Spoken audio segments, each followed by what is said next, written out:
ಆಕಾಶವಾಣಿ ಮಂಗಳೂರು ಕಿಸಾನ್ ವಾಣಿ ಕಾರ್ಯಕ್ರಮ.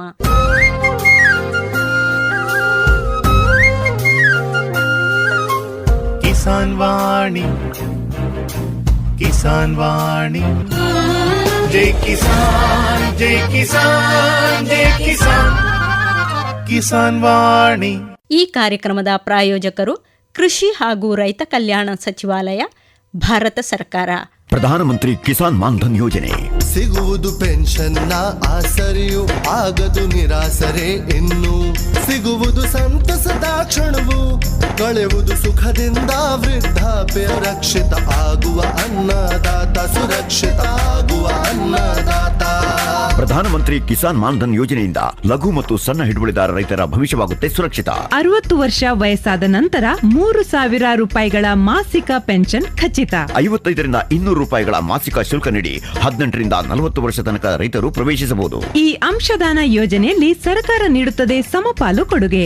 ಎಲ್ಲ ರೈತ ಬಾಂಧವರು ಈ ಸೇವೆಯ ಪ್ರಯೋಜನಕ್ಕಾಗಿ ಜನಸೇವಾ ಕೇಂದ್ರಕ್ಕೆ ಹೋಗಿ ಉಚಿತವಾಗಿ ತಮ್ಮ ಹೆಸರನ್ನು ನೋಂದಾಯಿಸಿಕೊಳ್ಳಿ.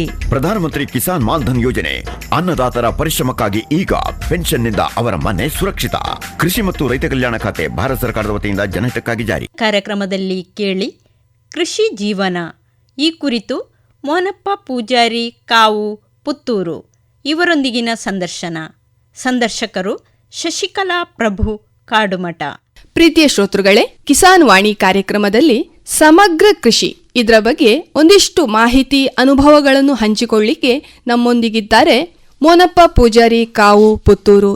ಇವರ ಒಂದಿಷ್ಟು ಭೂಮಿಯಲ್ಲಿ ಅಡಿಕೆ, ತೆಂಗು, ಕಾಳು ಮೆಣಸು, ಕೊಕ್ಕೋ, ತರಕಾರಿ ಇದನ್ನೆಲ್ಲ ಅವರು ಬೆಳೆಸ್ತಾ ಇದ್ದಾರೆ. ಇದರ ಒಂದು ಅನುಭವವನ್ನು ಹಂಚಿಕೊಳ್ಳೋಣ. ಸರ್, ಕಾರ್ಯಕ್ರಮಕ್ಕೆ ಸ್ವಾಗತ. ಸ್ವಾಗತ ಮೇಡಮ್. ನಿಮ್ಮ ಈ ಒಂದು ಸಮಗ್ರ ಕೃಷಿಯ ಬಗ್ಗೆ ಒಂದು ಅನುಭವಗಳನ್ನು ಹಂಚಿಕೊಳ್ಬಹುದಾ ಸರ್? ಖಂಡಿತ, ನಾನು ಹಂಚಿಕೊಳ್ಳೋಣ. ನಾನು ಕೆ ಮೋನಪ್ಪ ಪೂಜಾರಿ, ಕೆರೆಮಾರು ಮನೆ, ಕಾವು ಅಂಚೆ, ಪುತ್ತೂರು ತಾಲೂಕು ಅಂತೇಳಿ. ನಾನು PUC ಡಿಪ್ಲೊಮಾ ಮಾಡಿ ನನಗೆ ಇಲ್ಲಿ ಉದ್ಯೋಗದ ಕೆಲಸ ಏನು ಸಿಗದ ಕಾರಣ ನಾನು ಉಡುಪಿಗೆ ಒಂದು ಖಾಸಗಿ ಬಸ್ಸಿಗೆ ಕಂಡಕ್ಟರ್ ಆಗಿ ಹೋಗಿದ್ದೆ. ಅನಂತರ ಅಲ್ಲಿ ಸ್ವಲ್ಪ ನೋಡಿಕೊಂಡು ನನಗೆ ಅನುಭವ ಜಾಸ್ತಿ ಆಯಿತು. ಒಂದು 10 ವರ್ಷ ಕೆಲಸ ಮಾಡಿದೆ. ಅನಂತರ ಕೆಲಸ ಮಾಡಿ ಸಮಾಧಾನ ಆಗಲಿಲ್ಲ. ಯಾಕಂದರೆ ನಮ್ಮ ಭೂಮಿ ಎಲ್ಲ ಬರಡು ಭೂಮಿ ಉಂಟಲ್ಲ, ಮನೆಯಲ್ಲಿ ಹೋಗಿ ನಮ್ಮ ಹಿರಿಯರ ಆಶೀರ್ವಾದ ಪ್ರಕಾರ ನಾವು ಅಲ್ಲಿ ಮಾಡ್ಬೋದಲ್ಲ, ಇಲ್ಲಿ ಎಷ್ಟು ಇನ್ಕಮ್ ಬರ್ತದೆ ಅದರಿಂದ ಜಾಸ್ತಿ ಇನ್ಕಮ್ ನಮ್ಮ ಕೃಷಿಯಲ್ಲಿ ಮಾಡಲಿಕ್ಕೆ ಸಾಧ್ಯ ಉಂಟು ಅಂತೇಳಿ ನನಗೆ ಕಂಡುಕೊಂಡೆ. ಆ ಕಂಡುಕೊಂಡ ಪ್ರಕಾರ ನಾನು ಊರಿಗೆ ಬಂದೆ. ಸಾಧಾರಣ 90ನೇ ಇಸವಿಗೆ ಕೃಷಿ ಮಾಡಲಿಕ್ಕೆ ನಾನು ಸ್ಟಾರ್ಟ್ ಮಾಡಿದ್ದೇನೆ. ಮೊದಲು ನಾನು ಶಾಲೆಗೆ ಹೋಗುವಾಗ ಗದ್ದೆ ಉಳುಮೆ ಮಾಡಿ ಹೋಗ್ತಾ ಇದ್ದು. ಆನಂತರ ಒಂದು 8-8:30 ಗಂಟೆ ಉಳುಮೆ ಮಾಡೋದು. ಆನಂತರ ಅದೊಂದು ಖುಷಿಗೆ ನಾವು ಮಾಡಿದ ಕೆಲಸ ನಮಗೆ ಇವತ್ತು ಖುಷಿ ತಂದಿದೆ. ಹಾಗೆ ಮಾಡ್ತಾ ಹೋಗ್ತಾ ನಾನು ಶಾಲೆಗೆ ಹೋಗುವ ನಡ್ಕೊಂಡು ಹೋಗುದು. ಅದು ನಮಗೆ ಒಂದು 3 ಕಿಲೋಮೀಟರ್ ಎಲ್ಲ ಹೋಗ್ಬೇಕಿತ್ತು. ಕಷ್ಟದಲ್ಲೂ ಜೀವನ ಮಾಡಿದ್ದೇವೆ. ಆನಂತರ ನಾವು ಇಲ್ಲಿ ಈಗ ಮಾಡಿದ್ರೆ ಏನು ಸಾಧ್ಯ ಇಲ್ವೋ ಅಂತ ಹೇಳಿ ನನಗೆ ಒಂದು ಅನುಭವ ಬಂದು ನಾನು ಕೃಷಿ ಮಾಡಲಿಕ್ಕೆ ಶುರು ಮಾಡಿದೆ. ಕೃಷಿ ಮಾಡುವಾಗ ನನಗೆ ಅಲ್ಲಿ ಸ್ವಲ್ಪ ಹಣ ಎಲ್ಲ ಸಿಗ್ತಿತ್ತು, ಸಂಬಳ ಎಲ್ಲ ಸಿಗ್ತಿತ್ತು, ತೊಂದರೆ ಇಲ್ಲ. ಆದರೆ ಊರಿಗೆ ಬಂದ ನಂತರ ನಮ್ಮ ಈ ಬರೇ ಆಗನ ಗದ್ದೆಯಲ್ಲಿ ಏನು ಇನ್ಕಮ್ ಇಲ್ಲ. ನಾನು ಬೇರೆ ಕಡೆ ಹೋಗ್ಲಿಕ್ಕೆ ಆಗುದಿಲ್ಲ. ನೋಡುವ, ನನ್ನ ತಾಯಿ ಆಸ್ತಿ ಉಂಟು, ಸ್ವಲ್ಪ 10-12 ಎಕರೆ ಜಾಗ ಇತ್ತು ಅವರದ್ದು. ಆದ್ರೆ ನನಗೊಂದು 2 ಎಕರೆ 60 ಸೆನ್ಸ್ ಜಾಗ ತಾಯಿಯವರು ಕೊಟ್ಟಿದ್ದಾರೆ. ಅಲ್ಲಿ ನಾವು ಕೃಷಿ ಮಾಡಿದ್ರೆ ಏನಾಗ್ತದೆ, ನಾನು ಏನೇ ಇಂಪ್ರೂವ್ ಮಾಡ್ಲಿಕ್ಕೆ ಸಾಧ್ಯ ಇಲ್ಲ ಅಂತ ಹೇಳಿ ಹಾಗೆ ಶುರುವಿಗೆ ನಾನು ಭತ್ತ ಬೇಸಾಯವನ್ನು ಮಾಡ್ತಾ ಇದ್ದು, ಅದನ್ನು ಮುಂದುವರಿಸಿದೆ. ಭತ್ತ ಬೇಸಾಯದಲ್ಲಿ ಒಳ್ಳೆ ಜಾತಿಯ ಭತ್ತ ಬೇಸಾಯವನ್ನು ಮಾಡಿದ್ದೇನೆ. ಶುರುವಿಗೆ ಸ್ತ್ರೀ ಪದ್ಧತಿ ಅಂತ ಹೇಳಿ ಬೇಸಾಯ ಮಾಡ್ಲಿಕ್ಕೆ ಶುರು ಮಾಡಿದ್ದೇನೆ. ನಾಟಿ ಅದು ಅದರಲ್ಲಿ ಒಳ್ಳೆ ಇಳುವರಿ ಬರಲಿಕ್ಕೆ ಸ್ಟಾರ್ಟ್ ಆಯಿತು. 2002ರಲ್ಲಿ ನಾನು ಧರ್ಮಸ್ಥಳ ಯೋಜನೆ ಪುತ್ತೂರು ತಾಲೂಕಿಗೆ ಬರುವಾಗ ಅದರಲ್ಲಿ ನಾನು ಸೇರಿಕೊಳ್ಳುವಾಗ ನಾನು ಸೇರಿಕೊಳ್ಳಿಲ್ಲ, ನನ್ನ ಹೆಂಡತಿಯನ್ನು ಗುಂಪಿನಲ್ಲಿ ಸೇರಿಸಿಕೊಂಡದ್ದು. ನನಗೆ ಬೇರೆ ಬೇರೆ ಕೃಷಿ ಮಾಡಲಿಕ್ಕೆ ಕಷ್ಟ ಆಗ್ತದೆ ಅಂತೇಳಿ ಅವರ ಹೆಸರು ನನಗೆ ಹಾಕಿ ನಾನು ಸೇರಿಕೊಂಡೆ. ಸೇರಿದ ನಂತರ ಸ್ವಲ್ಪ ಸಮಯ ಆಗುವಾಗ ನನಗೆ ಹಣದ ಅಡಚಣೆ ಇತ್ತು. ನಮ್ಮದು ಯಾವುದೇ ಜಾಗ ರೆಕಾರ್ಡ್ ಇಲ್ಲ, ಜಾಯಿಂಟ್ ಫ್ಯಾಮಿಲಿ, ಏನು ಲೋನ್ ಮಾಡಲಿಕ್ಕೆ ಆಗೋದಿಲ್ಲ, ಯಾವ ಹಣ ತಗೊಳ್ಳಿಕ್ಕೆ ಆಗೋದಿಲ್ಲ. ಆದರೆ ಯಾಕೆ ಇದನ್ನು ಮಾಡಲಿಕ್ಕೆ ಆಗೋದಿಲ್ಲ ಅಂತ ನಾನು ನೋಡಿದೆ. 12 ಎಕರೆ ಜಾಗ ಇದ್ದರೂ ಯಾರಿಗೂ ಏನು ಲೋನ್ ಮಾಡಲಿಕ್ಕಿಲ್ಲ, ಪಾಲು ಬಟ್ಟೆ ಆಗಿರಲಿಲ್ಲ. ಆದರೆ ನಾನು ಏನಾದರೂ ಮಾಡಿ ಇದರಲ್ಲಿ ಸಾಧನೆ ಮಾಡಬೇಕಂತ ಹೇಳಿ ಕೃಷಿ ಮಾಡಲಿಕ್ಕೆ ನೋಡಿದೆ. ಭತ್ತ ಬೇಸಾಯ ಮಾಡುವಾಗ ಧರ್ಮಸ್ಥಳ ಯೋಜನೆಯವರ ಮುಖಾಂತರ ನಾನು ಮಾಡಿ ಅದಕ್ಕೆ ಬೇಕಾದ ಗೊಬ್ಬರ, ಹಟ್ಟಿ ಗೊಬ್ಬರ ಅದೆಲ್ಲ ಹಾಕಿ ಒಳ್ಳೆ ಫಲವತ್ತತೆಯನ್ನು ಪಡೆದೆ. ಅದರಲ್ಲಿ ಇಂಪ್ರೂವ್ಮೆಂಟ್ ಆದೆ. ನಾನು ಇಂಪ್ರೂವ್ಮೆಂಟ್ ಆದ ತಕ್ಷಣ ನನ್ನನ್ನು ಕೃಷಿ ಯೋಧನಾಗಿ ಧರ್ಮ ಯೋಜನೆಯಲ್ಲಿ ಅವರು ಇದು ಮಾಡಿದರು. ಆನಂತರ ನನಗೆ ಮತ್ತು ಉತ್ತೇಜನ ಬಂತು. ಆ ಉತ್ತೇಜನ ಬಂದ ನಾನು ನಾನು ಒಬ್ಬನೇ ಬೇಸಾಯ ಮಾಡಿದರೆ ಸಾಕಾಗುವುದಿಲ್ಲ, ಊರಿನವರಿಗೆಲ್ಲ ಪ್ರಸಾರಿಸಬೇಕು. ಹಾಗೆ ಶ್ರೀ ಪದ್ಧತಿಯ ಬೇಸಾಯವನ್ನು ಎಲ್ಲರಿಗೆ ಅಲ್ಲಿ ಪ್ರಚಾರ ಮಾಡುವಂಥ ವ್ಯವಸ್ಥೆ ಮಾಡಿದೆ. ನಾವು ಅಲ್ಲಿಯ ಯೋಜನಾ ಅಧಿಕಾರಿಗಳೆಲ್ಲ ಸೇರಿಕೊಂಡು ನನ್ನನ್ನು ಒಂದು ತರಬೇತಿಗೆ ಅಂತೇಳಿ ಆಯ್ಕೆ ಮಾಡಿದರು. ಹಾಗೆ ನಾನು ಬೇರೆ ಬೇರೆಯವರಿಗೆ ತರಬೇತಿ ಕೊಡುವಂಥ ವ್ಯವಸ್ಥೆ ಮಾಡಿಕೊಂಡಿದ್ದೆ. ಮತ್ತೆ ಪ್ರಚಾರ ಜಾಸ್ತಿ ಆಯಿತು. ಅಲ್ಲಿಂದ ನನ್ನನ್ನು ಗಮನಿಸಿದ ಅಲ್ಲಿಯ ಊರಿನ ಗಣ್ಯರು ಪಂಚಾಯತ್ ಮೆಂಬರ್ ಅನ್ನಾಗಿ ನನ್ನನ್ನು ಸುರುವಿಗೆ ಆಯ್ಕೆ ಮಾಡಿದರು. 90ನೇ ಇಸವಿಯಿಂದ ನಂತರ ಪಂಚಾಯತ್ ಮೆಂಬರ್ ಸತತ ಸಾಧಾರಣ 6 ಟರ್ಮ್ 30 ವರ್ಷ ಈಗಲೂ ನಾನು ಪಂಚಾಯತ್ ಸದಸ್ಯನಾಗಿ ಕೆಲಸ ಮಾಡ್ತಾ ಇದ್ದೇನೆ. ಯಾಕಂದರೆ ಊರಿನವರ ಸಹಕಾರ ಕೂಡ ತುಂಬ ಉಂಟು, ರೈತರ ಸಹಕಾರ ತುಂಬ ಉಂಟು. ಅದನ್ನು ನಾನು ಪಂಚಾಯತ್ ಮೆಂಬರ್ ಕೂಡ ಆಗಿದ್ದೆ. ಅಲ್ಲಿಂದ ಮುಂದೆ ಎಲ್ಲವೂ ಮುಂದೆ ಮುಂದೆ ಹೋಗ್ತಾ ಬಂತು. ಈ ಭೂಮಿಯಲ್ಲಿ ಇನ್ನೆಂತ ಮಾಡಬೇಕು, ಬರೀ ಗದ್ದೆ ಮಾಡಿದರೆ ನನಗೆ ಅನ್ನದ ಸಾಕಾಗೋದಿಲ್ಲ. ಗದ್ದೆ ಕೊಯ್ದ ನಂತರ ಎಂತ ಮಾಡಬೇಕು, ತರಕಾರಿ ಮಾಡಿದೆ. ತರಕಾರಿ ಸಾಧಾರಣ ಒಂದು ಡಿಸೆಂಬರ್, ಜನವರಿ, ಫೆಬ್ರವರಿ, ಮಾರ್ಚ್, ಏಪ್ರಿಲ್ ಇಷ್ಟರವರೆಗೆ ತರಕಾರಿ ಮಾಡೋದು. ತರಕಾರಿ ಮಾಡಿದ ತಕ್ಷಣ ಅದರಲ್ಲಿ ಅಲಸಂಡೆ ಹಾಕೋದು, ಸೌತೆ, ಬೆಂಡೆಕಾಯಿ, ಚೀನಿಕಾಯಿ, ಸೋರೆಕಾಯಿ ಎಲ್ಲ ಇದು ತರಕಾರಿನ ಮಾಡೋದು. ಒಂದೇ ತರಕಾರಿ ಅಲ್ಲ, ಬೇರೆ ಬೇರೆ ತರಕಾರಿ. ಒಂದು 10 ಸಾಲು ತರಕಾರಿ ಮಾಡಿ ಅಲಸಂಡೆ ಬೀಜ ತರಕಾರಿ ಮಾಡಿದರೆ ಒಂದು 25ರಿಂದ 30 kg ಅಲಸಂಡೆ ಬರ್ತದೆ. ಅದೇ ಒಂದು 10-20 ಸಾಲು ಸೌತೆ ಮಾಡಿದರೆ ಸಾಧಾರಣ 8 ಕ್ವಿಂಟಾಲಿಂದ 10 ಕ್ವಿಂಟಾಲ್ ಸೌತೆ ಬರ್ತದೆ.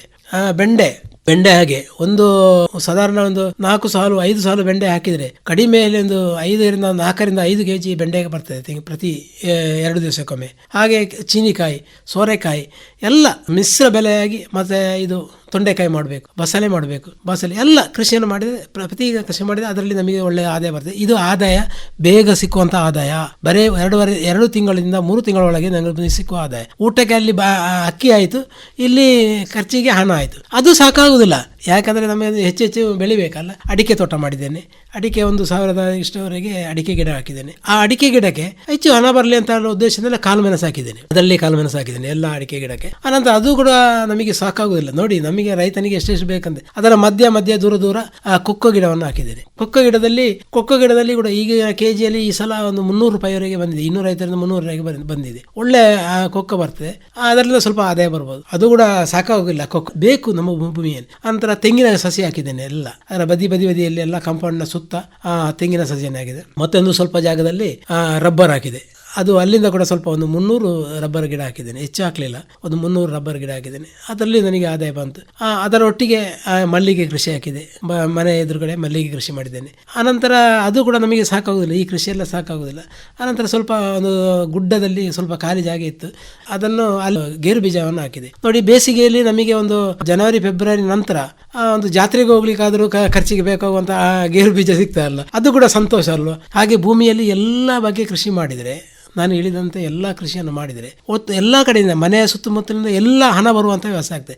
ಅದರ ಒಟ್ಟಿಗೆ 1-2 ದನವನ್ನು ಸಾಕಿಕೊಳ್ಬೇಕು. ಯಾಕಂದರೆ ಇಷ್ಟು ಕೃಷಿ ಮಾಡುವಾಗ ಅವನಿಗೆ ಸಾವಯವ ಗೊಬ್ಬರ ಬೇಕೇ ಬೇಕು. ಅದಕ್ಕೆ ಬೇಕಾಗಿ 2 ದನವನ್ನು ಸಾಕಬೇಕು. ಆ 2 ದನ ಸಾಕಿದರೆ ಕಡಿಮೆಯಲ್ಲಿ 2 ದನ ಸಾಕಿದರೆ ಒಂದು 8ರಿಂದ 10 ಲೀಟರ್ ಹಾಲು ಬರ್ತದೆ. ಅಲ್ಲಿ ಕೂಡ ಒಂದು ಇನ್ಕಮ್ ಬಂತಲ್ಲ, ಮನೆಯ ಖರ್ಚಿಗೂ ಆಯಿತು. ಇದನ್ನೆಲ್ಲ ಹೇಗೆ ಮಾಡೋದು ಅಂತೇಳಿ ಗ್ರಹಿಸ್ಬೋದು. ಎಷ್ಟು ಜನರು ಬೇಕಂತ ಇಲ್ಲ ಇದಕ್ಕೆ ಮನೆಯವರಿಗೆ ಸಾಕು. ನಾನು ಗುಡ್ಡದ ತುದಿಯಲ್ಲಿ, ಯಾಕಂದರೆ ನಾನೊಂದು ಬೋರ್ ತೆಗೆದು ಗುಡ್ಡದ ತುದಿಯಲ್ಲಿ ಒಂದು ಟಾಂಕಿ ಮಾಡಿ ಅಲ್ಲಿಂದ ನೀರು ಬಿಡುವಂತ ವ್ಯವಸ್ಥೆ.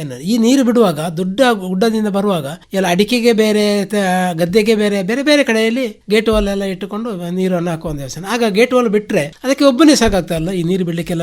ಎಲ್ಲರೂ ಬೇಕಂತ ಇಲ್ಲ, ಸ್ಪ್ರಿಂಕ್ಲರ್ ಹಾಕುದಲ್ವ. ಇವ ಹೇಗೆ ಮಾಡ್ತಾ ಇಲ್ಲ, ಸ್ಪ್ರಿಂಕ್ಲರ್ ಹಾಕಿದರೆ ಎಲ್ಲ ನೀರಿನ ವ್ಯವಸ್ಥೆಗೆ. ಹಾಗೆ ಗೊಬ್ಬರ ಹಾಕುವಾಗ, ಸಾವಯವ ಗೊಬ್ಬರ ಹಾಕುವಾಗ, ಕೃಷಿ ಕಲುವಾಗ ಸ್ವಲ್ಪ ಜನ ತಗೊಳ್ಳೋದು. ಒಂದು ದಿವಸ ಬೇಕಾಗುದು, 1 ದಿವಸ 2 ದಿವಸ ಗೊಬ್ಬರಕ್ಕೆ ಹಾಕ್ಲಿಕ್ಕೆ ಜನ ಬೇಕಾಗುದು. ಸಾಲು ಮಾಡ್ಲಿಕ್ಕೆ ಒಬ್ಬನಿಗೆ ಆಗುದಿಲ್ಲ. ಗದ್ದೆ ಉಳುಮೆ ಮಾಡಿ ಮೆಷಿನ್ ಹಾಕಿ ಸಾಲು ಮಾಡ್ಲಿಕ್ಕೆ ಆಗುದಿಲ್ಲ. 1-2 ದಿವಸ ಕೆಲಸಕ್ಕೆ ಹಾಲು ತಗೊಳ್ಳೋದು. ಮತ್ತೆ ಅಷ್ಟು ತಗೊಂಡು ಬಾಕಿ ಕೆಲಸ ದಿವಸವನ್ನು ನಾವೇ ಮಾಡಿಕೊಳ್ಬೇಕು. ಎಲ್ಲ ಸಂಬಳ ಕೊಟ್ಟು ಮಾಡಲಿಕ್ಕೆ ಸಾಧ್ಯ ಇಲ್ಲ, ಇನ್ಕಮ್ ಬರಲಿಕ್ಕೆ ಸಾಧ್ಯ ಇಲ್ಲ. ಇದನ್ನೆಲ್ಲ ಮಾಡಲಿಕ್ಕೆ ನಿಮಗೆ ಆಗ್ತದೆ ಅಂತ ಖಂಡಿತ ಆಗ್ತದೆ. ನಾನು ಮಾಡ್ತಾ ಇದ್ದೇನೆ. ಬೆಳಿಗ್ಗೆ ಎದ್ದ ಕೂಡಲೇ ದನದ ಕೆಲಸ ಮಾಡೋದು, ಆನಂತರ ಕೃಷಿ ಬಗ್ಗೆ ನೋಡಿಕೊಳ್ಳೋದು. ಇದನ್ನೆಲ್ಲ ಮಾಡಿಕೊಂಡು ಈ ತರ ರಾಜಕೀಯ ವ್ಯವಸ್ಥೆಯಲ್ಲಿ, ಬಾಕಿ ಸಂಘ ಸಂಸ್ಥೆಯಲ್ಲಿ ಕೂಡ ಹೋಗುವ ವ್ಯವಸ್ಥೆಯನ್ನು ನಾನು ಮಾಡ್ತೇನೆ. ನಾನು ಉದಾಹರಣೆಗೆ ಹೇಳುವುದಾದರೆ, ದಕ್ಷಿಣ ಕನ್ನಡ ಉಡುಪಿ ಜಿಲ್ಲೆಯ ನಿರ್ದೇಶಕನಾಗಿದ್ದೇನೆ. ಒಡಿಯೂರು ವಿದ್ಯೆ ಸೌಹಾರ್ದ ಸಹಕಾರಿ ಬ್ಯಾಂಕಿನ ನಿರ್ದೇಶಕನು ಕೂಡ ಆಗಿದ್ದೇನೆ. ಅದು ಕೂಡ ಒಂದು ಸ್ವಾಮೀಜಿಯ ಒಂದು ಮಾರ್ಗದರ್ಶನ ಆಗಿರ್ಬೋದು, ಈಚೆಯಿಂದ ಪೂಜ್ಯ ಕಾವಂದರ ಒಂದು ಆಶೀರ್ವಾದ. ಈ ಎಲ್ಲ ಆಶೀರ್ವಾದವನ್ನು ಇಟ್ಟುಕೊಂಡು ನಾವು ಒಂದು ಒಳ್ಳೆ ಮನುಷ್ಯವಾಗಿ ಜೀವನ ಮಾಡಬೇಕಂತೇಳಿ ಒಂದು ಆಸೆ. ಹಾಗೆ ನಮಗೆ ಆಗ್ತಾ ಇದೆ. ಎಲ್ಲ ಕಡೆಯಿಂದ ಪ್ರಶಸ್ತಿ ಕೂಡ ಬಂದಿದೆ ನನಗೆ. ದಕ್ಷಿಣ ಕನ್ನಡ ಜಿಲ್ಲಾ ಪ್ರಶಸ್ತಿ ಬಂದಿದೆ, ಮತ್ತು ಜಿಲ್ಲಾ ಕೃಷಿ ಪ್ರಶಸ್ತಿ ಬಂದಿದೆ. ಮತ್ತು ಎಲ್ಲದರಲ್ಲಿ ನಾನು ತೊಡಗಿಸಿಕೊಂಡಿದ್ದೇನೆ. ನನ್ನನ್ನು ತೊಡಗಿಸಿಕೊಂಡು ಮತ್ತೊಬ್ಬರಿಗೂ ನಾನು ಮಾಹಿತಿ ಕೊಡುವ ವ್ಯವಸ್ಥೆಯನ್ನು ಕೂಡ ಮಾಡ್ತಿದ್ದೇನೆ. ಅವರೊಬ್ಬರು ಒಳ್ಳೆ ರೀತಿಯಲ್ಲಿ ಬದುಕಲಿ. ಈಗ ಒಬ್ಬರು ಡಾಕ್ಟ್ರ್ ಕಲ್ತಾರೆ, ಒಬ್ಬನೇ ಡಾಕ್ಟರ್ ಆದರೆ ಮಾತ್ರ ಆಗುದಿಲ್ಲ, ಒಬ್ಬ ಡಾಕ್ಟರ್ ಆದರೆ ಒಬ್ಬ ಸ್ವಲ್ಪ ಜನರಿಗೆ ಆಯ್ತು. ಎಲ್ಲರೂ ಅವರು ಎಲ್ಲರಿಗೂ ತರಬೇತಿ ಕೊಟ್ಟು ಆ ಡಾಕ್ಟರ್ ಎಲ್ಲರಿಗೂ ತರಬೇತಿ ಕೊಟ್ಟರೆ ಮತ್ತಷ್ಟು ತರಬೇತಿ ಬಂದ ಡಾಕ್ಟರ್ ಬರುವುದಿಲ್ಲ. ಹಾಗೆ ಒಬ್ಬರು ಇಂಜಿನಿಯರ್ ಆದರೆ ಅವರು ತುಂಬ ಜನಕ್ಕೆ ಇಂಜಿನಿಯರ್ ಇದು ಕಳಿಸಿಕೊಟ್ರೆ ಅವರು ಇಂಜಿನಿಯರ್ ಬರುವುದಿಲ್ಲ. ಹಾಗೆ ನನ್ನದು ಕೂಡ ಹಾಗೆ, ನಾನೊಬ್ಬ ಕೃಷಿಕನಾಗಿ ನಾನೇ ಇಟ್ಟುಕೊಳ್ಳೋದಲ್ಲ, ಇನ್ನೊಬ್ಬರಿಗೆ ಪ್ರಚಾರ ಆಗಲಿ, ಇನ್ನೊಬ್ಬರು ಸ್ವಲ್ಪ ಹುಷಾರಾಗಲಿ. ಎಲ್ಲ ಭಾರತ ದೇಶದ ಎಲ್ಲ ಪ್ರಜೆಗಳು ನಮ್ಮವರೇ ಮನುಷ್ಯರೆಲ್ಲ. ಅವರುಗಳ ಉತ್ತಮ ರೀತಿಯಲ್ಲಿ ಬೆಲೆಯಲ್ಲಿ ಅವರಿಗೆ ಬೇಕಾಗುವ ಸಹಕಾರವನ್ನು ಕೊಡುವ ನಿಟ್ಟಿನಲ್ಲಿ ನಾವು ಕೆಲಸ ಮಾಡಬೇಕಂತೇಳಿ ನಾನು ಕೆಲಸ ಮಾಡ್ತಾ ಇದ್ದೇನೆ. ಪ್ರಸಾರ ವಾಣಿಗಳೆಲ್ಲ ಸಿಕ್ಕಿದರೆ ಒಳ್ಳೆಯದು, ಅವರಿಗೆ ಮಾರ್ಗದರ್ಶನ ಮಾಹಿತಿ ಎಲ್ಲ ಕೊಡಲಿಕ್ಕೆ ಸಾಧ್ಯ ಅಂತೇಳಿ ನನ್ನೊಂದು ಅಭಿಪ್ರಾಯ. ಹೀಗೆ ಎಲ್ಲರೂ ಮಾಡಿ ಬೇರೆ ಬೇರೆ ಕೃಷಿಯನ್ನು ತಮ್ಮ ಭೂಮಿಯಲ್ಲಿ ಅಳವಡಿಸಿಕೊಂಡು ನೀರಾವರಿ ಯೋಜನೆಯನ್ನು ನೋಡಿಕೊಂಡು ಅದಕ್ಕೆ ಬೇಕಾಗುವ ಕೃಷಿಯನ್ನು ಅದನ್ನು ಹಾಕಿಕೊಳ್ಳಿ. ಖಂಡಿತ ಯಾವ ಕೃಷಿಕನು ನಾಶ ಆಗಲಿಕ್ಕೆ ಸಾಧ್ಯವೇ ಇಲ್ಲ. ಒಂದಲ್ಲ ಒಂದು ರೀತಿಯಲ್ಲಿ ಅವರಿಗೆ ಹಣ ಬರುವ ವ್ಯವಸ್ಥೆ ಖಂಡಿತ ಆಗ್ತದೆ. ಈ ರೀತಿಯಲ್ಲಿ ನಾನು ಸಮಗ್ರ ಕೃಷಿ ಮಾಡಿ ಈಗ ನಾನು ಒಳ್ಳೆಯ ರೀತಿಯಲ್ಲಿ ಜೀವನ ಮಾಡಲಿಕ್ಕೆ ಆಗಿದೆ. ನನ್ನ ಮಕ್ಕಳಿಗೆ ನಾನು ಒಳ್ಳೆಯ ರೀತಿಯಲ್ಲಿ ವಿದ್ಯಾಭ್ಯಾಸ ಕೊಟ್ಟಿದ್ದೇನೆ, ಮತ್ತೆ ಒಳ್ಳೆ ಕೆಲಸ ಉಂಟು, ಮತ್ತೆ ಅವರನ್ನು ಮದುವೆ ಮಾಡಿ ಕೊಟ್ಟಿದ್ದೇನೆ. 2 ಹೆಣ್ಣು ಮಕ್ಕಳು, ಗಂಡು ಮಗನಿಗೆ ಮದುವೆ ಆಗಿದೆ. ಬೇಕಾದ ವ್ಯವಸ್ಥೆಯನ್ನು ಮನೆಯಲ್ಲಿ 2.5 ಎಕರೆ ಜಾಗ ಇಲ್ಲಿ ಇಟ್ಟುಕೊಂಡು ನೆಮ್ಮದಿಯಲ್ಲಿ ಇದ್ದೇನೆ. ಇಷ್ಟು ವರ್ಷದಲ್ಲಿ ಆರೋಗ್ಯ ಕೂಡ ಉಂಟು. ನನಗೆ ಉದಾಹರಣೆಗೆ ನಾನು ಹೇಳ್ಬಾರ್ದು, ನನಗೆ 65 ವರ್ಷ ಆಗಿದೆ. ಈಗ 65 ವರ್ಷ ಆದರೂ ಕೃಷಿ ಮಾಡಲಿಕ್ಕೆ ತುಂಬ ಇಂಟ್ರೆಸ್ಟ್ ಉಂಟು. ಯಾಕಂದರೆ ನನ್ನ ಜೀವನ ಆ ಕೃಷಿಯಲ್ಲಿ ಕೆಲಸ ಮಾಡಿದ ನಂತರ ನಮಗೆ ಹೋಗುವುದು, ನಡೆಯುವುದು, ಬರುವುದು, ತಿನ್ನುವುದು ಎಲ್ಲ ಉತ್ತಮ ರೀತಿಯಲ್ಲಿ ಉಂಟು. ಇನ್ನೊಂದು 30, 35, 40 ವರ್ಷ ಬದುಕುವ ಮೇಲೆ ಅದು ದೇವರ ಆಶೀರ್ವಾದ ನಮಗೆ ಆಗಬೇಕಂತೇಳಿ ಕೇಳಿಕೊಳ್ತಾ ಎಲ್ಲ ರೈತರು ಮುಂದೆ ನೀವೆಲ್ಲರೂ ಭೂಮಿಯನ್ನು ಹಡೆಯಲಿ ಬಿಡದೆ ಎಲ್ಲರೂ ಕೃಷಿ ಮಾಡಬೇಕಂತೇಳಿ ಹೇಳುತ್ತಾ ಸಮಗ್ರ ಕೃಷಿಗಳನ್ನು ಮಾಡಿ ನೀವು ಜೀವನದಲ್ಲಿ ಉತ್ತಮ ಜನಗಳಾಗಿ ಯಾರು ಉದ್ಯೋಗ ಇಲ್ಲ ಅಂತೇಳಿ ಹೆದರಬೇಕಂತ ಇಲ್ಲ. ಈಗಿನ ಕಾಲದಲ್ಲಿ ಕೆಲವರೆಲ್ಲ ಹೇಳ್ತಿದ್ರು ನಾನು ಸಾಯ್ಬೇಕು, ಹಾಗೆ ಮಾಡಬೇಕು, ಹೀಗೆ ಮಾಡಬೇಕು. ಯಾಕೆ ಸಾಯ್ಬೇಕು? ಸಾಯಲಿಕ್ಕೆ ಒಂದು ದಿನ ಉಂಟು. ಯಾಕಂದ್ರೆ ದೇವರು ಯಾವಾಗ ಕೊಳ್ತಾನೋ ಅವಾಗಲೇ ಸಾಯಬೇಕು. ಅದಕ್ಕೆ ಮೊದಲು ಸಾಯಲೇಬಾರದು. ನಮ್ಮನ್ನು ಹುಟ್ಟಿಸಿದವನಿಗೆ ಒಂದು ಕೆಲಸ ಕೊಡ್ಲಿಕ್ಕೆ ಅಥವಾ ಒಂದು ಜೀವನಕ್ಕೆ ಕೊಡ್ಲಿಕ್ಕೆ ಅವರಿಗೆ ಅಧಿಕಾರ ಉಂಟು, ಅದು ಕೊಡ್ತಾರೆ. ಮಾಡುವ ಪ್ರಯತ್ನ ಮಾತ್ರ ನಮ್ಮಲ್ಲಿ ಇರಬೇಕು ಅಂತ ಹೇಳಿ ತಮ್ಮಲ್ಲಿ ಹೇಳಲಿಕ್ಕೆ ಇದ್ದೇನೆ. ಕೃಷಿಕನು ಸಾಯುದು ಬೇಡ, ಒಳ್ಳೆ ಕೃಷಿ ಮಾಡಿ ಆನಂದ. ಈಗ ಒಂದು ಪ್ರಾಣಿ ಪಕ್ಷಿಯಾದರೂ ಅದರ ಆಹಾರವನ್ನು ಹುಡುಕಿಕೊಂಡು ಖಂಡಿತ ಅದು ಜೀವನ ಮಾಡ್ತಾ ಇಲ್ಲ, ಅದು ಸಾಯ್ತದ? ನಾನು ಸಾಯ್ತೇನೆ ಅಂತೇಳಿ ಸಾಯ್ತಿಲ್ಲ. ಹಾಗೆ ಮನುಷ್ಯನು ಸಾಯ್ಬೇಕಂತ ಇಲ್ಲ. ಪ್ರಪಂಚ ವಿಶಾಲವಾಗಿದೆ, ಅದನ್ನು ಎಲ್ಲಿ ಬೇಕಾದರೂ ನಾವು ಹೋಗಿ ಬದುಕುವುದು. ನೀರು ಉಂಟು, ಗಾಳಿ ಉಂಟು, ಬೆಳಿಗ್ಗೆ ಆಗ್ತದೆ, ರಾತ್ರಿ ಆಗ್ತದೆ. ಇದೆಲ್ಲ ಒಳ್ಳೆ ರೀತಿಯ ವ್ಯವಸ್ಥೆ ಅಂತೇಳಿ ಹೇಳಿಕೊಳ್ತಾ ಸಮಗ್ರ ಕೃಷಿಯನ್ನು ಕೂಡ ಮಾಡಿ ಒಳ್ಳೆ ಜೀವನ ಅಳವಡಿಸಿಕೊಳ್ಳಿ ಅಂತೇಳಿ ನಾನು ಎಲ್ಲ ವಿದ್ಯಾಭಿಮಾನಿಗಳಿಗೆ, ಎಲ್ಲ ಮಕ್ಕಳಿಗೂ, ಪೋಷಕರಿಗೂ ನಾನು ಹೇಳಲಿಕ್ಕೆ ಇಚ್ಛೆ ಪಡ್ತಾ ಇದ್ದೇನೆ. ಮೇಡಮ್, ತುಂಬಾ ಸಂತೋಷ ಆಗ್ತಾ ಉಂಟು ಸರ್. ಈ ಕಡೆ ಕೃಷಿಯತ್ತ ಆದಷ್ಟು ಒಲವು ತೋರಿಸುತ್ತಾ ನಿಮ್ಮಲ್ಲಿ ಏನು ಭೂಮಿ ಉಂಟು ಆ ಒಂದಿಷ್ಟು ಭೂಮಿಯನ್ನು ಬಿಡದೆ ಕೃಷಿಯನ್ನು ಮಾಡಿದ್ದೀರಾ. ಎಲ್ಲ ರೀತಿಯಲ್ಲಿ ಸಮಗ್ರ ಕೃಷಿಯನ್ನು ಮಾಡ್ತಾ ಒಂದಿಷ್ಟು ಜನರಿಗೆ ಮಾದರಿಯಾಗಿ ಬೆಳೆದಿದ್ದೀರಾ. ಅನುಭವಗಳು ತುಂಬಾ ಜನರಿಗೆ ತುಂಬಾ ಖುಷಿಯನ್ನು ಕೊಡಬಹುದು. ನನಗೆ ತುಂಬಾ ಇದು ಆಸಕ್ತಿ ಅಂದ್ರೆ, ನಾನು ಮೊದಲು ಸಣ್ಣದಿರುವಾಗಲೇ ನಾನು ಗದ್ದೆ ದನಗಳನ್ನು ಸಾಕುದಂದ್ರೆ ನನಗೆ ತುಂಬಾ ಇಷ್ಟ. ಮಕ್ಕಳ ಮನೆಯಲ್ಲಿ ಇರುವಾಗ ತಾಯಿಗೆ ತಂದೆಗೆಲ್ಲ ನಾನು ಸಹಕಾರ ಮಾಡಬೇಕಲ್ಲ, ಆಗ ಅದಕ್ಕೆ ಹುಲ್ಲು ತರುವುದು, ಬರೇ ಸೊಪ್ಪು ತರುವುದು ಹಟ್ಟಿಗೆ, ಇದು ಒಳ್ಳೊಳ್ಳೆ ಕೆಲಸವನ್ನು ಮನೆಯಲ್ಲಿ ಸಣ್ಣದಿರುವಾಗಲೇ ನಾನು ಮಾಡ್ತಾ ಇದ್ದೆ. ಆದರೂ ನನ್ನ ಒಂದು ಹುಟ್ಟು ಗುಣವ, ದೇವರು ಕೊಟ್ಟ ಒಂದು ಆಶೀರ್ವಾದವ, ನಾನು ಅಲ್ಲಿ ಹೋದರೂ ನನಗೆ ಅಲ್ಲಿ ನಿಲ್ಲಿಕ್ಕೆ ಆಗಲಿಲ್ಲ, ಕಂಡಕ್ಟರ್ ಕೆಲಸ ನಿಲ್ಲಿಕ್ಕೆ ಆಗಲಿಲ್ಲ. ಮತ್ತೆ ನನ್ನ ಭೂಮಿ ಎಳೆಯುತ್ತಾ ಇತ್ತು, ಇಲ್ಲಿ ಬನ್ನಿ, ಇಲ್ಲಿ ಕೃಷಿ ಮಾಡಿ ಅಂತೇಳಿ. ನಾನು ಏನು ಹಾಕಿದ್ರು, ಉದಾಹರಣೆಗೆ ಭೂಮಿಯಲ್ಲಿ ಏನು ಹಾಕಿದ್ರು ಅದು ಕಂಡು ಚೆಂದಾಗಿ ಬರ್ತದೆ. ಹಾಗೆ ಕೃಷಿ ನನಗೆ ಮತ್ತೆ ಒಳ್ಳೆ ರೀತಿಯಲ್ಲಿ, ಉತ್ತಮ ರೀತಿಯಲ್ಲಿ ಪ್ರೇರೇಪಣೆ ಕೊಟ್ಟಿತ್ತು. ಹಾಗೆ ನಾನು ಅದರಲ್ಲಿ ಅಳವಡಿಸಿಕೊಂಡೆ. ನಾನು ಅಲ್ಲಿ ಇದ್ದರೆ ಒಳ್ಳೆಯದು, ಖಂಡಿತ ಜೀವನ ಮಾಡಲಿಕ್ಕೆ ಸಾಧ್ಯ ಉಂಟು ಕೃಷಿಯಲ್ಲಿ ಅಂತೇಳಿ. ಅಲ್ಲೇ ಇದ್ದರೂ ನಮಗೆ ಕಷ್ಟ ಉಂಟು, ಇಲ್ಲಿ ಆದರೆ ಸ್ವಲ್ಪ ನೆಮ್ಮದಿ ಕೂಡ ಉಂಟು. ಉದಾಹರಣೆಗೆ ನಾನು ಕಂಡುಕೊಂಡ ಪ್ರಕಾರ, ಅವತ್ತು ಕೊರೋನಾ ಬಂತು. ಕೊರೋನಾ ಬರುವಾಗ ಎಲ್ಲರೂ ಪೇಟೆ ಬಿಟ್ಟು, ಉದ್ಯೋಗ ಬಿಟ್ಟು ಓಡಿಕೊಂಡು ಎಲ್ಲಿಯಾದರೂ ಜೀವ ಬದುಕಿದರೆ ಸಾಕು ಅಂತ ಹೇಳೋ ಪರಿಸ್ಥಿತಿಯಲ್ಲಿ ಎಲ್ಲರೂ ಇದ್ದರು. ಹಾಗೆ ನಾವು ಕೃಷಿಕರು ಅಷ್ಟು ಕಷ್ಟದಲ್ಲಿರಲಿಲ್ಲ. ಕೊರೋನಾ ಬರುವಾಗ ನಾವು ಅಷ್ಟು ಕಷ್ಟದಲ್ಲಿಲ್ಲ. ನಮ್ಮ ಭೂಮಿಯ ಸುತ್ತಮುತ್ತ ನಮಗೆ ಓಡಾಡಿಕೊಂಡು ಹೋಗಲಿಕ್ಕೆ ಯಾವುದೇ ನಮಗೆ ಇದು ಕಾನೂನು ಬದ್ಧ ಯಾವುದೂ ಇರಲಿಲ್ಲ. ಹಾಗೆ ಸ್ವಲ್ಪ ಒಳ್ಳೆ ರೀತಿಯಲ್ಲಿ ಬದುಕಲಿಕ್ಕೆ ಆಗಿದೆ ನಮಗೆ. ಮತ್ತು ಹೆಚ್ಚಿನವರು ಆಗ ಟೈಮಲ್ಲಿ ಅಲ್ಲಿ ಬಂದು ಕೃಷಿ ಮಾಡಿದವರು ಕೂಡ ಇದ್ದಾರೆ ನನ್ನ ತಿಳಿದ ಪ್ರಕಾರ ನನಗೆ. ಯಾಕಂದರೆ ಅಲ್ಲಿ ಕೆಲಸ ಇಲ್ಲದೆ ಹೋಗ್ಲಿಕ್ಕೆ ಆಗೋದಿಲ್ಲ, ನಾವು ಸಾಹಿತ್ಯ ಅಂತೇಳಿ ಗೊತ್ತಿಲ್ಲ, ಹಾಗೆ ಬಂದು ಕೃಷಿ ಮಾಡಿದ್ದಾರೆ ಹೆಚ್ಚಿನವರು. ಹಾಗೆ ಉತ್ತಮ ರೀತಿಯಲ್ಲಿ ಅವರು ಕೃಷಿ ಮಾಡಿದರೆ ಒಳ್ಳೇದಾಗಬಹುದು ಬಾಕಿಯವರು ಕೂಡ ಅಂತ ಹೇಳಿ ನನ್ನೊಂದು ಅಭಿಪ್ರಾಯ. ಹಾಗೆ ನನಗೆ ಆ ರೀತಿಯ ಎಲ್ಲ ಪ್ರೇರೇಪಣೆ ನಮ್ಮ ಕೃಷಿ ಭೂಮಿಯಲ್ಲಿ ಸಿಕ್ಕಿದ್ದು. ಮತ್ತು ಆದಾಯ ಜಾಸ್ತಿ ಸಿಕ್ಕುವಾಗ ಯಾವ ಕೃಷಿಕನಿಗಾದರೂ ಬೇಡ ಅಂತ ಹೇಳಲಿಕ್ಕೆ ಆಗ್ತದೆ. ನೆಮ್ಮದಿ ಉಂಟು, ಆದಾಯ ಜಾಸ್ತಿ ಉಂಟು, ಎಲ್ಲ ಇರುವಾಗ ಅದೇ ಒಂದು ಪ್ರೇರಣೆ ನಮಗೆ, ಮತ್ತೇನು ಬೇಕಂತ ಇಲ್ಲ. ಅದು ಈಗ ಈ ಒಂದು ಸಮಗ್ರ ಕೃಷಿಯಲ್ಲಿ ನಿಮ್ಮ ಮನೆಯವರು ಹೇಗೆ, ಯಾವ ರೀತಿಯಲ್ಲಿ ಸಹಕಾರ ಕೊಡ್ತಾ ಇದ್ದಾರೆ ಸರ್? ಈಗ ಒಂದು ಮನೆಯಲ್ಲಿ ಒಬ್ಬರಿಂದ ಏನು ಮಾಡಲಿಕ್ಕೆ ಸಾಧ್ಯ ಇಲ್ಲ. ಮನೆಯ ಹೆಂಡತಿ ಮಕ್ಕಳು ಎಲ್ಲ ಸಹಕಾರ ಇದ್ದರೆ ಮಾತ್ರ ನಮಗೆ ಮುಂದೆ ಹೋಗ್ಲಿಕ್ಕೆ ಸಾಧ್ಯ. ಮನೆಯಲ್ಲಿ ಮನೆ ಕೆಲಸ ಇರ್ತದೆ, ಬಾಕಿ ಕೆಲಸ ಎಲ್ಲ ಇರ್ತದೆ. ಎಲ್ಲ ಕೆಲಸವನ್ನು ಮಹಿಳೆಯರು ಸ್ವಲ್ಪ ನೋಡಿಕೊಳ್ತಾರೆ. ಆದರೆ ಬಾಕಿ ಹೊರಗಿನ ಕೆಲಸವನ್ನು ನೋಡಿಕೊಳ್ಬೇಕಾದ್ರೆ ಗಂಡಸರಿ ನೋಡಿಕೊಳ್ಬೇಕು. ಆದರೆ ನಮ್ಮ ಮನೆಯಲ್ಲಿ ಹಾಗೆ ಅಲ್ಲ, ಎಲ್ಲರೂ ಒಟ್ಟಿಗೆ ಸೇರಿಕೊಂಡು ನಾವು ಕೆಲಸ ಮಾಡೋದು. ಹೆಂಡತಿ ಮಕ್ಕಳು ನಾನು ಎಲ್ಲ ಸೇರಿಕೊಂಡು ಆ ಕೆಲಸ ಈ ಕೆಲಸ ಅಂತ ನೋಡಲಿಕ್ಕಿಲ್ಲ. ಫಸ್ಟಿಗೆ ನಾವು ಬೆಳಿಗ್ಗೆ ಎದ್ದಾಗಲೇ ತಕ್ಷಣ ಮನೆ ಗುಡಿಸೋದೆಲ್ಲ ಹೆಂಗಸರು ಮಾಡಿದರೆ, ದನ ತೊಳೆಯುವುದು, ದನ ಕಟ್ಟುವುದು, ಅದನ್ನು ಸೆಗನೆಲ್ಲ ತೆಗೆಯುವುದು ಎಲ್ಲ ಕೆಲಸವನ್ನು ನಾನು ಮಾಡ್ತೇನೆ. ಆನಂತರ ಮಕ್ಕಳು ಹೂ ಕೊಯ್ಯುವ ಕೆಲಸವನ್ನು, ಮಲ್ಲಿಗೆ ನಾನು ಕೃಷಿ ಮಾಡಿದ್ದೇನಲ್ಲ, ಹೂ ಕೊಯ್ಯುವ ಕೆಲಸ ಮಾಡ್ತಾರೆ. ಎಲ್ಲ ಕೆಲಸವನ್ನು ಮಕ್ಕಳೆಲ್ಲ ನೋಡಿಕೊಂಡು ಏನೆಲ್ಲ ಕೆಲಸ ಬೇಕು ಅಲ್ಲೆಲ್ಲಿ ಮಕ್ಕಳು ಆ ಟೈಮ್ನಲ್ಲಿ ಅವರಿಗೆ ವಿದ್ಯಾಭ್ಯಾಸದ ಟೈಮಲ್ಲಿ ಬಿಟ್ಟು ಫ್ರೀ ಇರುವಾಗ ಅವರು ನನಗೆ ಸಪೋರ್ಟ್ ಮಾಡ್ತಾರೆ. ಮತ್ತೆ ಮಹಿಳೆ ಮನೆಯಲ್ಲಿ ಇದ್ದರೆ ಅವರಿಗೆ ಕೊಡುವಂಥ ನಾವು ಸಂಪೂರ್ಣ ಸಹಕಾರ ಇದ್ರೆ ಮಾತ್ರ ನಾವು ಮುಂದೆ ಬೆಳೀಲಿಕ್ಕೆ ಸಾಧ್ಯ ಅಂತೇಳಿ ನಾವು ಈ ಆಕಾಶವಾಣಿ ಮುಖಾಂತರ ಹೇಳಲಿಕ್ಕೆ ಸಾಧ್ಯ ಇದೆ. ಯಾಕಂದ್ರೆ ಮಹಿಳೆಗೆ ತುಂಬಾ ನಮ್ಮಿಂದ ಎಷ್ಟೋ ಕಷ್ಟಗಳೆಲ್ಲ ಇರ್ತದೆ. ಅವರನ್ನು ನಾವು ದೇವರಾಗಿ ಕಂಡ್ರೆ ನಾವು ಖಂಡಿತ ಮನುಷ್ಯನಾಗಿ ಬದುಕಲಿಕ್ಕೆ ಸಾಧ್ಯ. ಅವರು ಸರಿ ಇಲ್ಲದಿದ್ದರೆ ಆ ಮನೆಯ ವಾತಾವರಣ ಸರಿ ಇರಲಿಕ್ಕಿಲ್ಲ, ಮಕ್ಕಳು ಸರಿ ಇರಲಿಲ್ಲ, ಅವರ ಫ್ಯಾಮಿಲಿ ಅಥವಾ ಅವರ ಕುಟುಂಬ ವ್ಯವಸ್ಥೆ ಕೂಡ ಸರಿ ಇರಲಿಕ್ಕೆ ಸಾಧ್ಯ ಇಲ್ಲ. ಒಂದು ಮಹಿಳೆ ಮನಸ್ಸು ಮಾಡಿದರೆ ಏನು ಬೇಕಾದ್ರೂ ಮಾಡಬಹುದು. ಹಾಗೆ ನಾನು ನಮ್ಮ ಮಹಿಳೆ ಕೂಡ ಒಳ್ಳೆ ರೀತಿಯಲ್ಲಿ ನನಗೆ ಸಹಕಾರ ಕೊಟ್ಟ ಕಾರಣ ಕೃಷಿಯಲ್ಲಿ ಅವರು ತನ್ನನ್ನು ತೊಡಗಿಸಿಕೊಂಡ ಅದರ ನಂತರ ನನಗೆ ಒಳ್ಳೆ ಸಹಕಾರ ಬಂದಿದೆ ಅಂತ.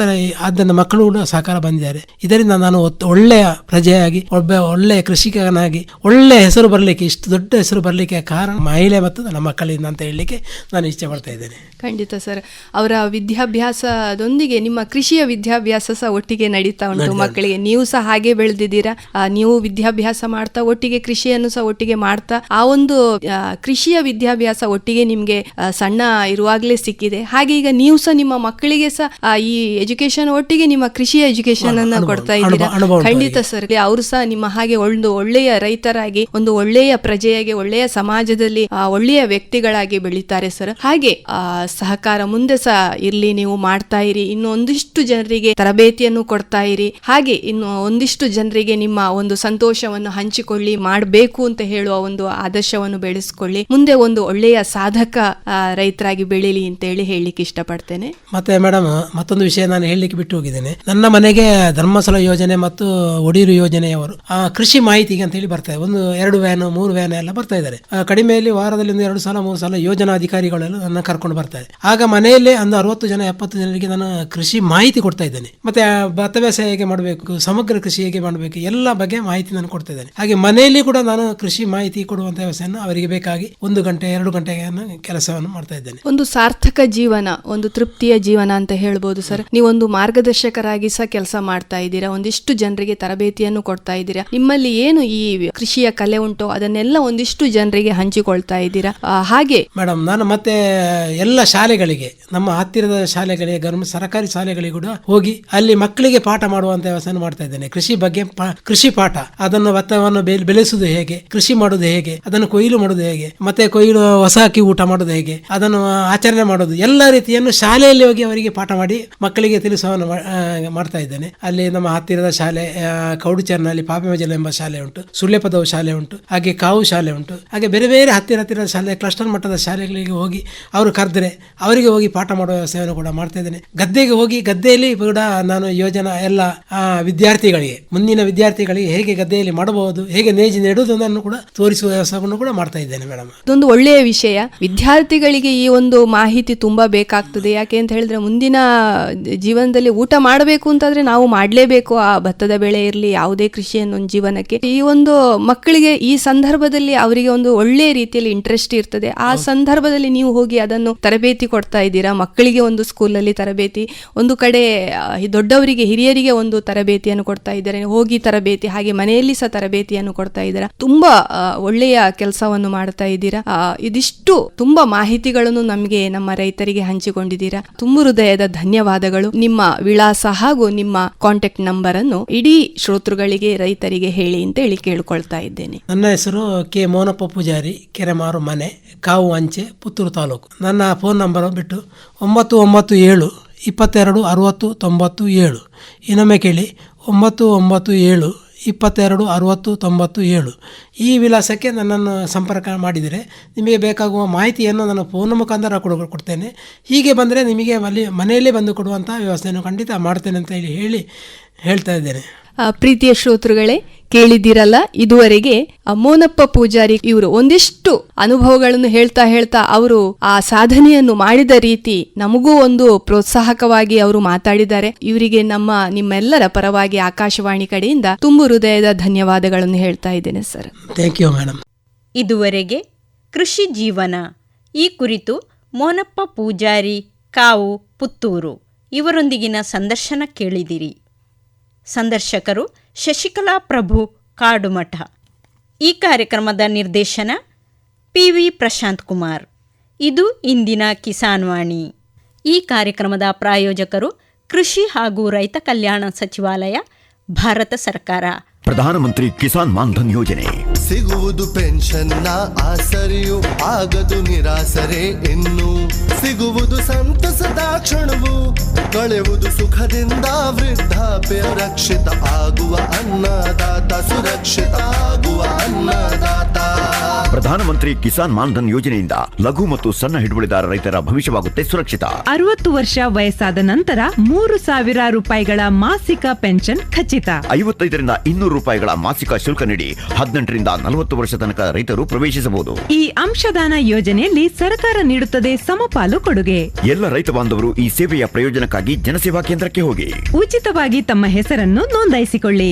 ಪ್ರಧಾನಮಂತ್ರಿ ಕಿಸಾನ್ ಮಾನ್ಧನ್ ಯೋಜನೆ ಅನ್ನದಾತರ ಪರಿಶ್ರಮಕ್ಕಾಗಿ ಈಗ ಪೆನ್ಷನ್ನಿಂದ ಅವರ ಮನೆ ಸುರಕ್ಷಿತ. ಕೃಷಿ ಮತ್ತು ರೈತ ಕಲ್ಯಾಣ ಖಾತೆ ಭಾರತ ಸರ್ಕಾರದ ವತಿಯಿಂದ ಜನಹಿತಕ್ಕಾಗಿ ಜಾರಿ.